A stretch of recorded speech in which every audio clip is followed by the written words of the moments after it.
بسم اللہ الرحمن الرحیم۔ شروع اللہ کے نام سے جو بڑا مہربان نہایت رحم کرنے والا ہے۔ گریس نالج کی معزز دوستو، السلام علیکم۔ یہ ایک ایسے جانور کی کہانی ہے جو انسانوں سے باتیں کرے گا، اور وہ انسانی شکل کا عجیب الخلقت جانور جو قرب قیامت ظاہر ہوگا کون ہوگا؟ اس کی کیا نشانی ہوگی؟ وہ کس مقام سے ظاہر ہوگا؟ وہ جانور جسے قرآن مجید فرقان حمید میں دابۃ الارض کہا گیا، کس وجہ سے دنیا میں بھیجا جائے گا؟ قرآن مجید فرقان حمید میں اللہ رب العزت نے اس جانور دابۃ الارض کے حوالے سے کیا ارشاد فرمایا؟ حضور نبی اکرم صلی اللہ علیہ وآلہ وسلم نے دابۃ الارض کے حوالے سے کیا ارشاد فرمایا؟ یہ تمام باتیں ہم آج کی اس ویڈیو میں آپ کے ساتھ شیئر کریں گے۔ دوستو، قیامت کی 3 بڑی نشانیاں جن کے بعد قیامت کا جلد قائم ہونا برحق ہے، وہ دجال کی آمد، یاجوج ماجوج کا خروج اور دابۃ الارض کا زمین سے نکلنا ہے۔ یہ وہ 3 بڑی نشانیاں ہیں جن کے بعد قیامت قریب قریب آ جائے گی۔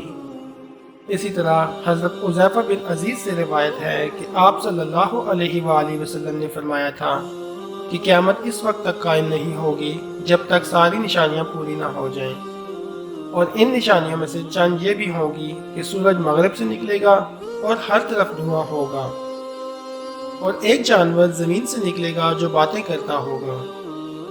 دوستو، دجال اور یاجوج ماجوج پر تو ہر دم بحث ہوتی رہتی ہے، لیکن تیسری نشانی یعنی دابۃ الارض وہ نشانی ہے جس کے بارے میں بہت کم لوگ جانتے ہیں۔ خواتین و حضرات، دابۃ الارض عربی کا لفظ ہے جس کے معنی بیٹھ کر چلنا، یعنی سمجھ لیں کہ چھپکلی کی طرح چلنا، یا پھر اس کے معنی زمین سے نکلنے والی چیز کے بھی کیے جاتے ہیں، یعنی ہر وہ چیز جو زمین سے نکلتی ہے اسے دابہ کہا جاتا ہے۔ اگر پورا لفظ دیکھا جائے تو اس کا مطلب بنتا ہے کہ زمین سے نکلا ہوا جانور، یعنی دابۃ الارض وہ جانور ہوگا جو زمین سے نکلے گا۔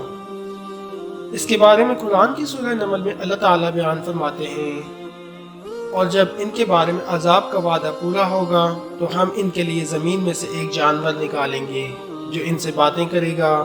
یہ ہم اس لیے کریں گے کہ لوگ ہماری آیتوں پر ایمان نہیں لاتے تھے۔ اس آیت سے تو یہ واضح ہوتا ہے کہ اس جانور کا نکلنا برحق ہے، اور یہ قیامت کے قریب زمین سے نکلے گا۔ یہ جانور کیسا ہوگا اور کیا کرے گا، اس پر بھی بات کرتے ہیں۔ ناظرین گرامی، اس کے متعلق کہی جانے والی احادیث کے مطابق یہ جانور تب نکلے گا جب لوگ دین حق چھوڑ بیٹھیں گے اور اللہ کی آیات اور احکامات کو مکمل طور پر بھلا دیں گے۔ سرکشی اپنے عروج پر ہوگی اور ہر طرف کافریت کا منظر ہوگا۔ اس وقت اس جانور کی آمد ہوگی۔ یہ جانور کسی کے پیٹ سے نہیں نکلے گا بلکہ کوہ صفا سے نکلے گا، اور اپنا سر مٹی سے جھاڑتا ہوا مسجد حرام میں لوگوں کو دکھائی دے گا، اور پھر حجر اسود اور مقام ابراہیم کے درمیان پہنچے گا۔ اس کی زمین سے نکلنے کی رفتار بالکل کسی تیز رفتار گھوڑے جیسی ہوگی، اور یہ اس قدر بڑا ہوگا کہ 3 دن کے اندر بھی اس کا صرف تیسرا حصہ ہی زمین سے نکلے گا۔ حضرت علی رضی اللہ تعالی عنہ کے مطابق اس جانور کے بال اور داڑھی ہوگی اور دم نہیں ہوگی۔ حضرت زبیر کے مطابق یہ بیل کی طرح ہوگا، اس کی آنکھیں خنزیر کی طرح ہوں گی، سینہ شیر جیسا ہوگا، شتر مرغ جیسی گردن ہوگی اور چیتے جیسا رنگ ہوگا، ہاتھی جیسے کان ہوں گے اور بلی جیسی کمر ہوگی، اور اونٹ کی مانند لگے گا، اور ہر 2 جوڑوں کے درمیان 2 گز کا فاصلہ ہوگا، اور اس کے جسم میں بہت سے رنگ ہوں گے۔ ابن عباس رضی اللہ تعالی عنہ کے مطابق اس کے سینگ ہوں گے اور ان کے درمیان بہت فاصلہ ہوگا، یعنی اس قدر بڑا ہوگا کہ سینگوں کے درمیان بھی بہت فاصلہ دکھائی دے گا۔ اس کے علاوہ سینگ کسی موٹے نیزے کی مانند ہوں گے۔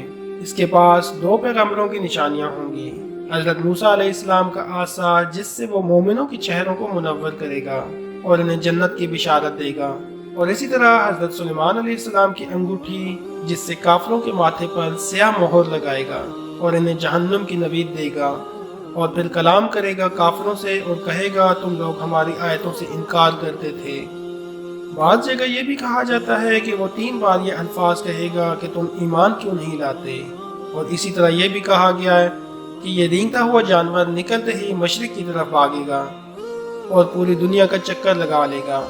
پہلے شام پہنچے گا، وہاں ایک زوردار چیخ بلند کرے گا، اور پھر مکہ پہنچے گا۔ اس کے نکلتے ہی توبہ کے دروازے ہمیشہ کے لیے بند ہو جائیں گے، اور پھر کافر مومن سے اور مومن کافر سے کہے گا کہ تو نے میرا حق ادا نہیں کیا۔ ہر زبان پر اس کا چرچا ہوگا اور ہر طرف ہلچل مچ جائے گی۔ لوگ ادھر ادھر بھاگیں گے لیکن اس جانور سے کوئی بچ نہیں سکے گا۔ ناظرین، قرآن و احادیث کے مطابق یہ جانور زمین سے نکلے گا اور وہ زمین عرب کی ہوگی۔ ان تمام نشانیوں کا ذکر قرآن مجید میں اس لیے آیا کہ وہ لوگ جو ایمان نہیں لاتے اور اللہ کی ذات سے انکاری کرتے ہیں، ان کے لیے عبرت ہے اور وقت کی ڈھیل ہے۔ جب یہ نشانیاں ظاہر ہوں گی تب کسی کی توبہ قبول نہیں ہوگی اور توبہ کے سب دروازے بند ہو جائیں گے۔ ناظرین، اللہ سے دعا ہے کہ وہ ہمیں ایمان پر قائم رہنے کی توفیق عطا فرمائے۔ اسی امید کے ساتھ اجازت دیجیے کہ آپ کو ہماری ویڈیو پسند آئی ہوگی۔ ہماری حوصلہ افزائی کے لیے ویڈیو کو لائک کر دیں اور مزید اچھی ویڈیوز کے لیے ہمارے چینل کو سبسکرائب کر دیں۔ ہماری اگلی ویڈیو آنے تک اپنا بہت سا خیال رکھیے گا۔ اللہ حافظ۔